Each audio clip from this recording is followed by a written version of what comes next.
plastic jugs, so it was more like durable.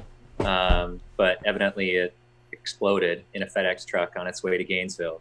So Oh my gosh. it's a problem. I've got that recorded. That's recorded. Great. So we're not going to get more of those texts during. Now I'm in airplane mode. Perfect. So life is good. Life is good. We're tuned up. Ignorance is bliss. All the maple syrup. So here we are. AMWAP30, as much wellness as possible in 30 minutes. We've got Derek Bell here, co-hosting. This is episode 3. We've got Jared and Deanna, Ruby Coffee, out in Nelsonville, in Stevens Point, doing all the running around. And they've just lost how many gallons of maple syrup? 5 gallons. 5. That's a lot of maple syrup. Well, sounds messy. It is messy. Derek, how are you today? Let's get that out of the way, and then we can dive in. Doing well. Living the dream. Got the reckless beard coming out. I like it. Yeah, got my quarantine beard going. Nice. Ready to talk and. I like it. All right. Incredible conversation this morning, so ready to keep it going. Keep it going. Good. Jared, Deanna, other than the maple syrup, how are the two of you? What's going on in your life? Well, it's busy. Why don't you go first? Should I? Okay, you want me to go first? Yeah. I guess it's just all over the place right now. It feels like, to just be totally honest, it's like there are moments that we're riding a high and then moments that are really low and stressful. We have a lot of responsibility, especially with all of our employees right now, to, navigate this like completely new set of struggles and hurdles that there's no roadmap for. And there's not even information. Yeah. We don't even have enough information to know what we should be doing. Yeah. It's really hard. So we're navigating that. Through that, there are these times where we're coming together. With our staff, there's some, I think, collective feelings of like, well, hey, we're in it together. We're all working together. We're motivated to get through this. We're motivated to problem solve and come up with solutions on the fly. So it's like, that's really special and inspiring. I think outside of work, there's some stuff that is also really inspiring. I know we're going to talk about some of this online fitness stuff, and seeing everybody pivot and being able to connect in these like new creative platforms is really cool. So I don't know, like trying to stay optimistic, but it is hard right now. There's a lot of hard stuff happening. Yeah.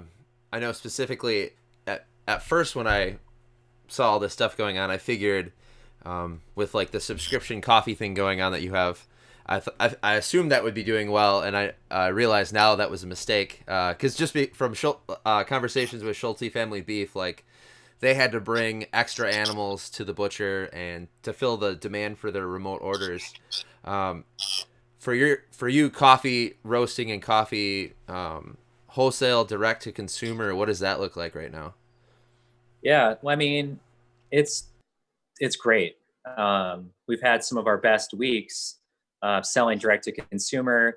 The subscription, we actually, like, the timing is really strange. We just launched one revised subscription, the one that you get, and then so we kind of like tweaked that a little bit. Now people can order it at any frequency they want. It used to be just once a month on a fixed date.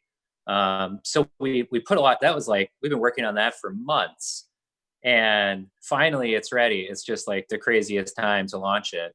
But we've already signed up, I think, 70 new people just since we launched it like last week. So it's amazing. The subscription, like, that's going amazing, but there are all these other elements that kind of weigh on me and that we have to consider. And like, so our sales, wholesale sales are down, but the bigger thing there, maybe not the bigger thing, but one of the elements of that is our volume of roasting is down. So we roast more coffee for less money for wholesale, right? Like someone orders 50 pounds, they're not paying full retail, they get a price break, and we ship it to their business. And so now that a lot of those places are closing for indefinitely, temporarily, we don't know yet. Damn, that sucks, because they're just like done. I mean, they don't have any revenue. They're trying to figure out what's next for them. So like, first and foremost, these are friends of ours. These are people we know and care about. That sucks. Additionally, coffee that I'm projected, that I was like committed to buy from other people that I care about, like in El Salvador and Guatemala and Colombia, all of a sudden I'm like, look, people, we can't buy the coffee that we told you we were going to buy, even though we've been buying coffee from you for the last 6 years. I'm sorry, but we're back to like, I don't even know, 2016, 2017 numbers. So yeah, I mean, so the impact, I mean, I don't know. So that's where we're at. Damn, dude. I know I'm sharing in the gym, and everyone I know on like my social media streams, like, do what we can to jump on board and get more people on the subscription coffee, because yeah, that's like, I know you and I have talked before, the system you created, talking to those farmers, where you get your coffee from. It's so important for you, just like your employees, to make sure that they have a livable income and they can build their business, help their families. So yeah, it's a hard situation. Yeah. Yeah, it is. And I mean, to be clear, I'm not all doom and gloom. Yeah. We'll figure it out.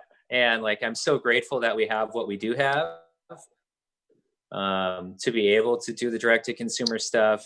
And like, it's that stuff is just amazing, so yeah, all things considered, it could be worse, but yeah, it's going to be, it sucks. Yeah.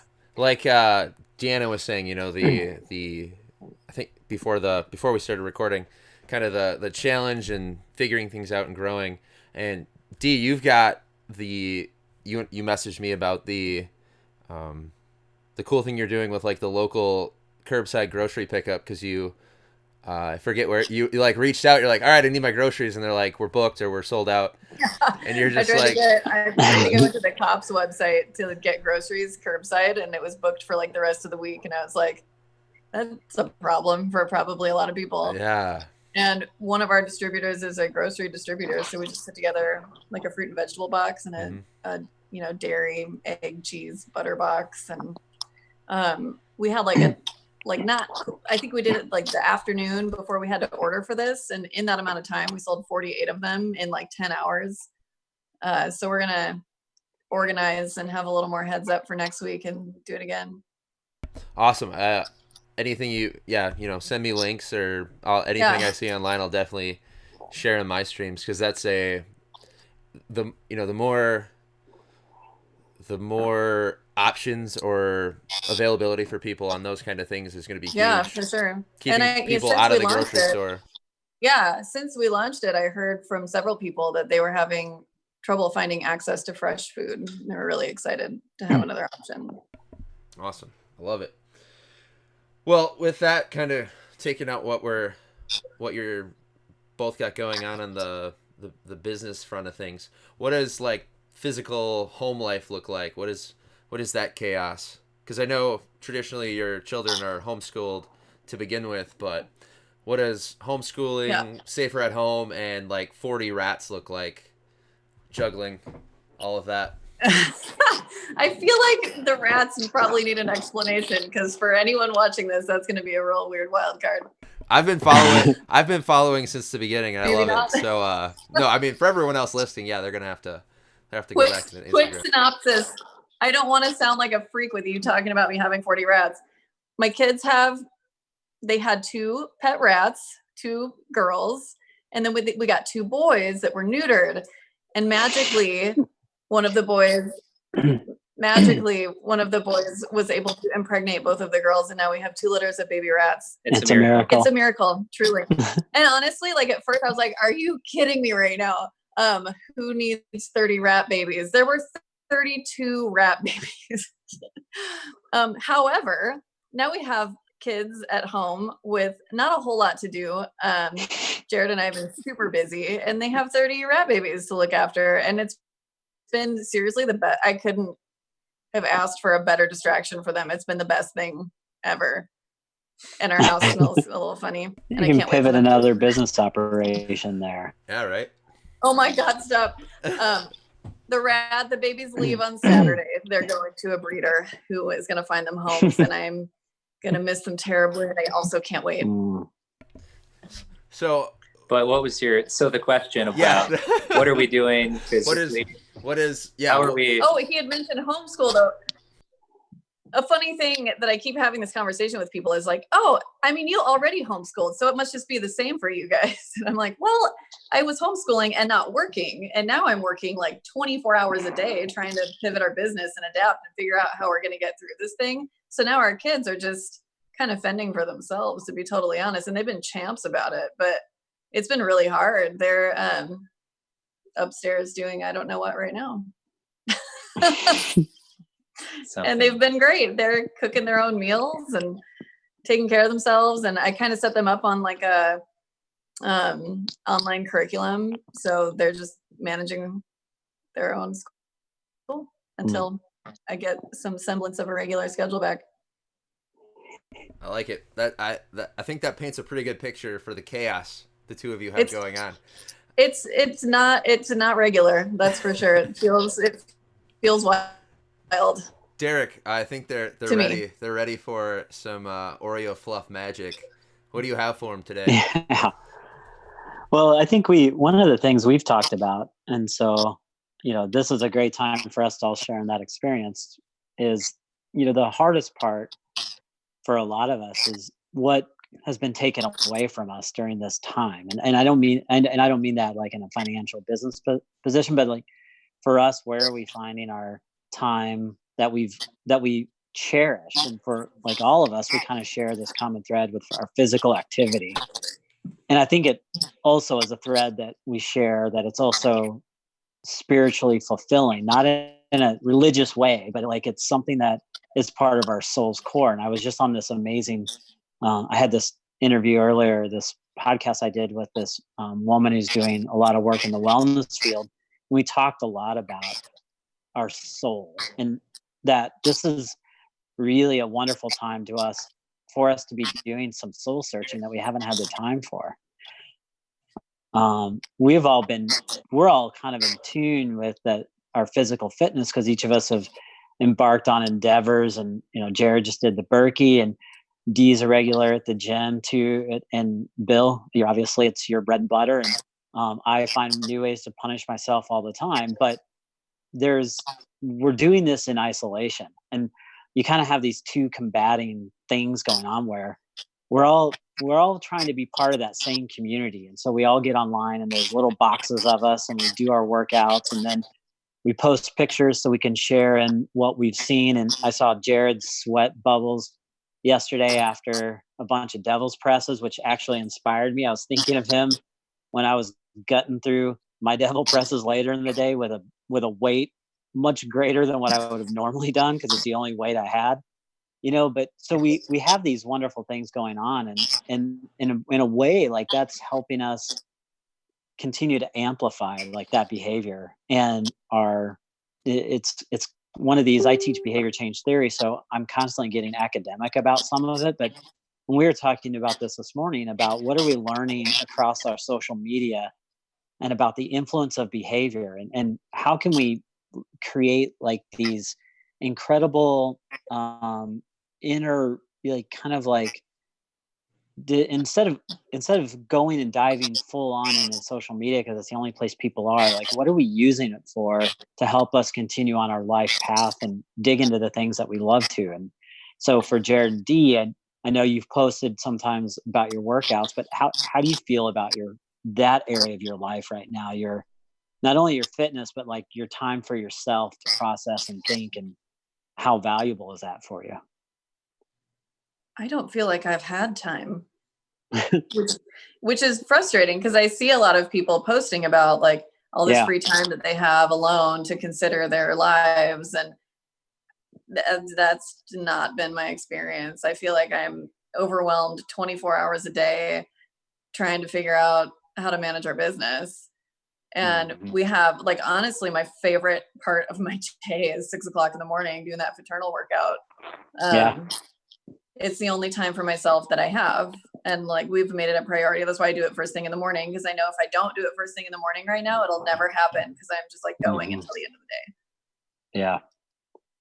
Yeah, I would echo that. I mean, you know, mentally it's been really challenging because I would like to maybe take the opportunity to like unplug a little bit from social media, especially at the end of the day.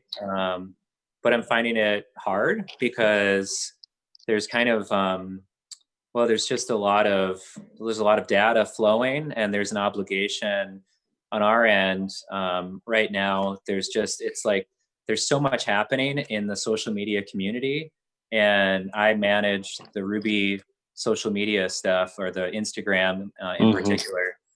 And I feel an obligation to stay connected to anybody that is posting about our coffee, that is engaging with us there. So I've been, you know, trying to find some balance and trying to find some limits to stick to. But I would echo what made it a priority, not at least in the morning, maybe sometimes twice during the day, once in the morning and some other part of the day to, you know, we are fortunate we have a rower. So, you know, I'll hit the rower for 5K. And that's 20 minutes my relationship to the rower has changed because, you know, I'm just like, this is 20 minutes, or on like a fast row, maybe it's a little faster, but around 20 minutes, where I'm just like, hey, this is like truly enjoying, I wouldn't even call it suffering, but the exertion where I can find that kind of like meditative space around, you know, I'm not going to like browse Instagram while I'm rowing, you know, you can't. Right. So it's just like I'm unplugged and listening to music. And I just really relish in those moments. Not only, the rowing, the fraternal thing, there's the exertion, and then there's also the community, of hearing other people, seeing other people. It's great. It's been centering for sure. That's good. I also found music, to me, it's crazy, like how your environment and things that are going on change the way you're thinking about some things that where you're almost either passive or you just hadn't thought about in a long time. And there's so much music when I've gone out on the little runs I can get on, but songs I haven't heard in 5 years. And then like, I'm almost brought to tears from Natalie Merchant, and it's just bizarre and beautiful at the same time. Yeah. Yeah. The other day, I mean, Bill's always inspiring me with his outdoor stuff. And I love cycling, but I haven't been doing it that much because, you know, it's still kind of winter, whatever. But I went out for probably an hour 15 on like a pretty solid road ride I think that was on Sunday. And just the fresh air, getting back on my bike, it was awesome. I mean, honestly, it just seeing the world a little bit. I mean, like Bill mentioned, we're in Nelsonville, so we live in Nelsonville. And I think that feeling of isolation, like we don't see that many people, we don't see that many cars. It's just like the sense of the outside world is that it's kind of in a weird pause, standstill. And I think just being on my bike and like seeing some of the world is just like invigorating. It's like, oh yeah, okay, the seasons are still happening. Spring is coming someday. It was like, whew, that was a boost. It was nice. Yeah. And it's interesting because I've seen more people on the green circle here in and around Stevens Point in the past week to 10 days than I had. And I run that often, no matter what time of year I'm out on it running. And it's been wonderful. Of all the things that are going on, it's wonderful to see a lot of people out and just enjoying.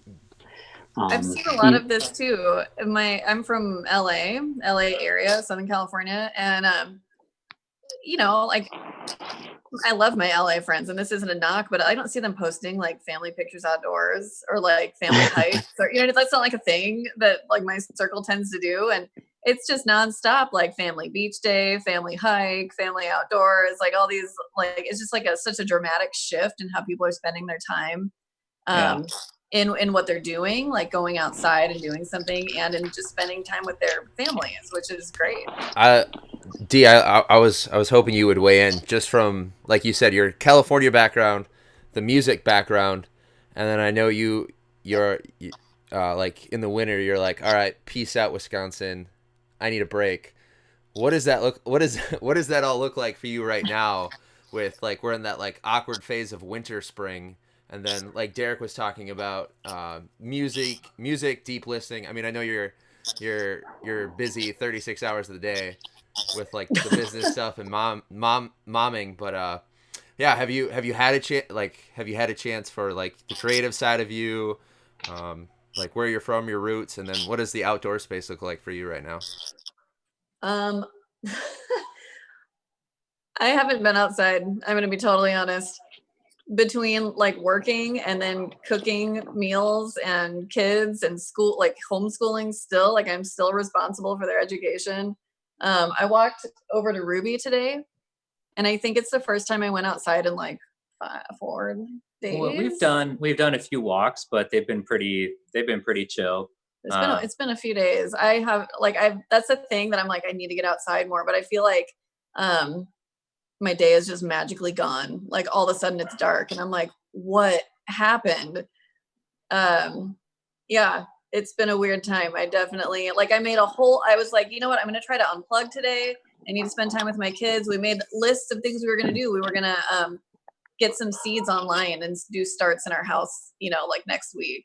And we were going to make some sort of like, we've been doing chocolate peanut butter cups, making them, and just like, you know, just like doing something creative, productive, interesting. We had this whole list of things that we were going to do. And what time is it? I have not even seen them yet.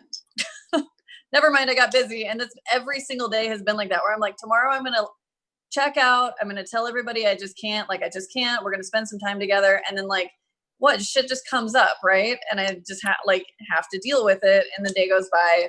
I haven't gone outside. I haven't seen my kids. I'm really trying to like figure out how to reshape my schedule. She had plans to go to California, and those got just derailed. So she was going to be leaving, I think, in like right around now, and just got, you know. I actually should have been there like weeks ago, but we stayed because we had rat babies. And then after time went by, I could not leave. So I'm kind of, thank God for those rats. Thank God for the rats. No, I was just, and it's good for people to hear, right? I'm super spoiled and blessed where my gym community has been super flexible and supportive of our gym. Like we've been able to roll over to this remote setting, and everyone is still supporting us and allowing, you know, I'm still getting paid. I can still keep a roof over my head, feed my family, and I'm also fortunate my family right now consists of one other human and 2 dogs that love getting outside. So my overhead for everything the 3 of you have going on is much lower, and I'm just like, hey, everybody want to go outside, and they're already at the door. So no, it's good for people. It's good for people to hear the other side of this, right? Like the people who you've got kids, you've got 30 rats, you've got a business, like all of this craziness, and people need to hear that, like, hey, it's okay to be drowning in life right now because life's crazy. This is not a normal situation. Yeah, definitely. Derek, what do you got? Yeah, I love talking to everyone about all of these issues because there's such a diverse set of demands on all of us, and the stressors are coming at different levels. And like Jared said, like you have these moments of fluttering where you're feeling good about things, but then it's gone, and it's because of something that's happened that you have no control over. Like we're all trying to control an environment that we're completely almost helpless in. But on a positive note, and Jared D, you're emblematic of this, is there's resources and there's opportunities, and people are pivoting to what people need. Like it's been crazy. It'll be interesting to see after weeks and months of living and to what degree we can get back to being in bigger groups and being closer to people. But I think we're learning a lot about somewhat of like efficiency, and also where are some gaps that people may have not even realized they had, like putting together these boxes of food. Like this is an option. This might be a better option than the one I was using before. So when Metro Market gets back to serving me, I'm not going to go there anymore because this served my needs, and these are locally grown. Like you go down the whole list of all the reasons why we do things, and I think that speaks to the value proposition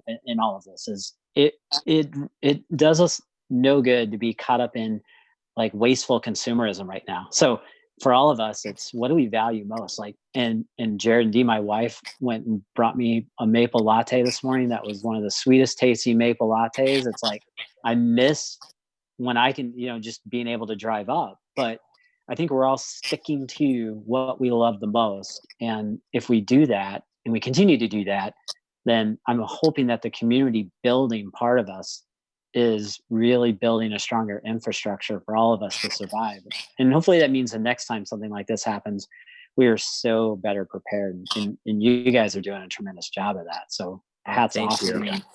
Thank you. Yeah, I agree. I mean, I think what you're talking about a little bit is perspective and values. And one of the benefits of this is I think we have found a lot of perspective to see, what am I grateful for? What was I taking for granted? And for me, even, I would go to our cafe and I love it. But I even would take it for granted. I would sit there and I'd eat, maybe get some quick lunch or breakfast after a workout. And I'd be sitting there and I'd have a cup of coffee. Customers would come in and I'd say, oh, maybe I know of you. And I'd say, hi. Both of you have been, I've seen you in that environment.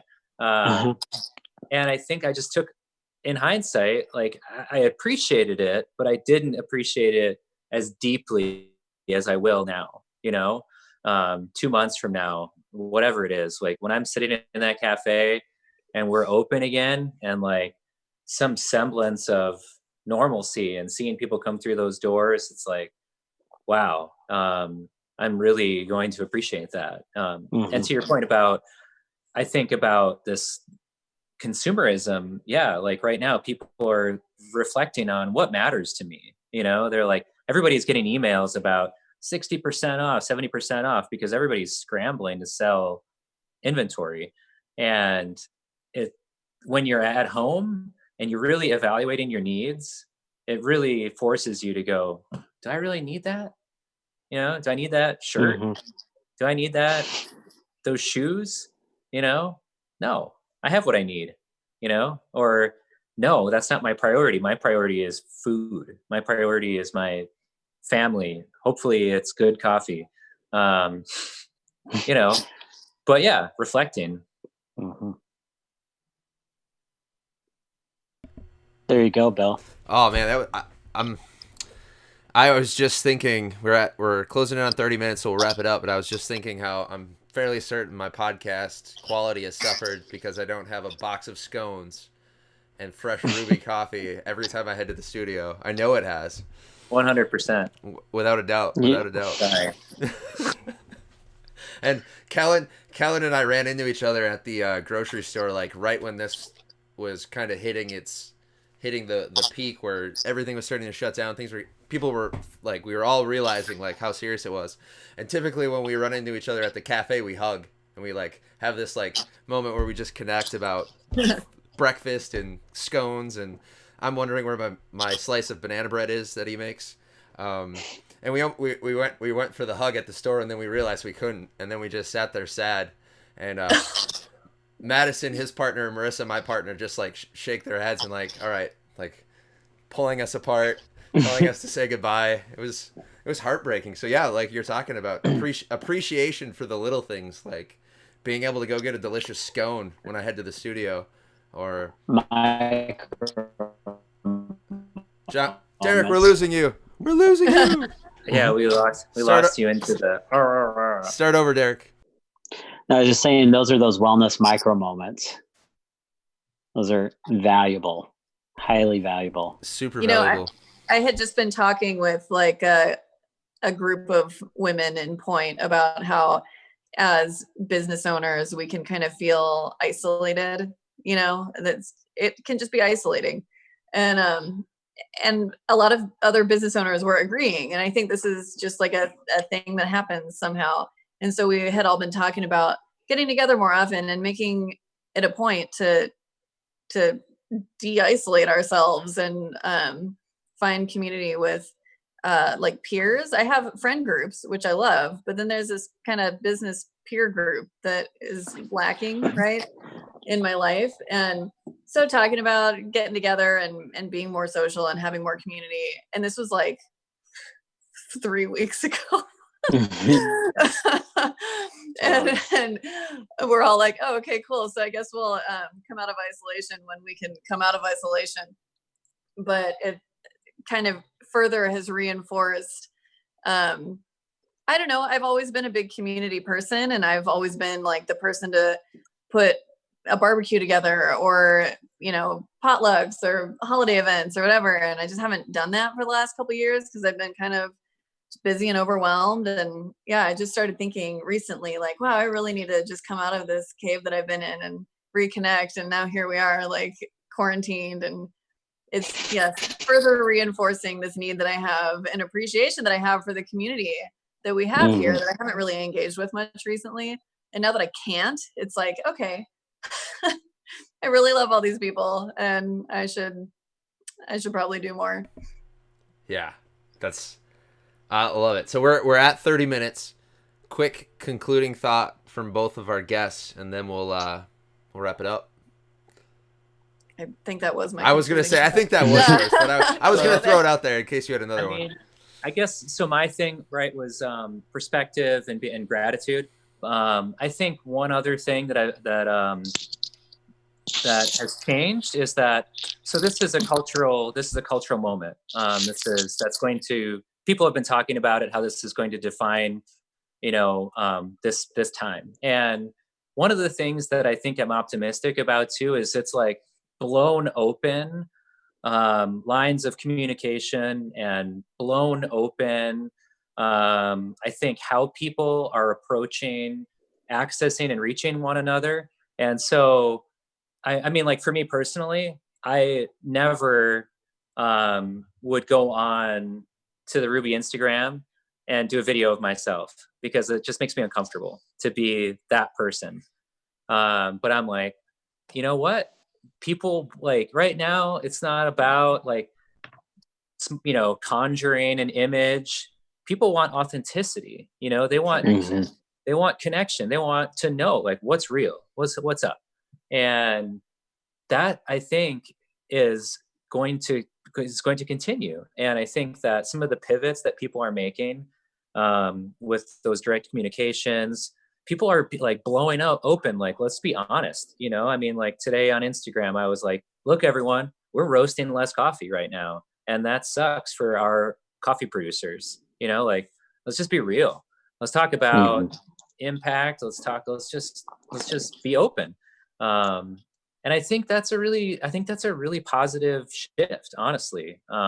It's not about like, hey, what's like a super curated Instagram, modeled photo. It's like, I think people are in this time moving past those things, and they're looking more at, what's behind it. Like what's really the guts of the message. It's a desperation for human connection. Right? So that's my closing thought, is that like things are changing, we're changing with it. I think that, this is something that has been maybe building up, and people didn't realize it until they were forced to change. Ooh, bam. You both had great concluding thoughts. I'm gonna send all the future guests for coaching from the two of you. Derek, what do you wanna wrap up episode 3 with for guests, for myself, for people at home? What are you thinking? Yeah, I think Dee and Jared hit it perfectly. I think the entirety of this experience is about building intentional quality connections. So those are going to happen via social media. They may happen that you have a business and other people have a business, and together you do business together for the sake of making something better. Like there's no waste. Waste is worthless right now, and it's costly. And so everything we do together, if it's intentional and it's quality and it connects people, then we're headed in the right direction. Yeah. Boom. I love it. That's great. That's your quote for this episode. Waste is worthless. I quote Derek every episode. Great. Yeah, thanks. Seriously. Two of you, thank you for joining us. Thanks for making this happen on such short notice, and sending good vibes, lots of love to both of you. And yeah, need anything, reach out. But thanks again for coming on. Thank you guys. This was awesome. Yeah. Yeah, this is great. Thank you.